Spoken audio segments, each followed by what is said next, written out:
ಪ್ರೀತಿಯ ದೇವರ ಮಕ್ಕಳೇ, 10 ಪಾವಲಿಗಳಲ್ಲಿ ಒಂದು ಪಾವಲಿ ಸಭೆಗಳಲ್ಲಿ ಕೂಡ ಕೆಲವರು ಕಳೆದು ಹೋಗಿರ್ತೀರ. ರಕ್ಷಣೆ ಕುರಿತಾಗಿ ನಾನು ಮಾತಾಡ್ತಾ ಇದ್ದೀನಿ. ಸಭೆಗೆ ನೀವು ಬಂದಿರಬಹುದು, ಅದರ ರಕ್ಷಣೆಯ ವಿಷಯ ಬಂದಾಗ 10 ಪಾವಲಿಗಳಲ್ಲಿ ಒಂದು ಪಾವಲಿ ನೀನಾಗಿರಬಹುದು.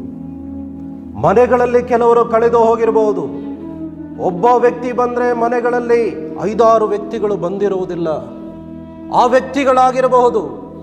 ಯೇಸು ಸ್ವಾಮಿ ಅವರನ್ನು ಕೂಡ ಹುಡುಕಿ, ಎಚ್ಚರದಿಂದ ಹುಡುಕಿ, ಅವರನ್ನು ಕೂಡ ರಕ್ಷಣೆ ಮಾರ್ಗದಲ್ಲಿ ನಡೆಸಲು ಆತನು ಬಯಸ್ತಾನೆ. ಆ ಕಳೆದು ಹೋದ ಪಾವಲಿ ಬೀದಿಗಳಲ್ಲಿ ಇರಬಹುದು, ಥಿಯೇಟರ್ಗಳಲ್ಲಿ ಇರಬಹುದು. ಒಬ್ಬ ಪಾಪಿಯು ದೇವರ ಕಡೆಗೆ ತಿರುಗಿಕೊಂಡರೆ ಪರಲೋಕದಲ್ಲಿ ದೇವದೂತರ ಮುಂದೆ ಸಂತೋಷವಾಗುವುದು.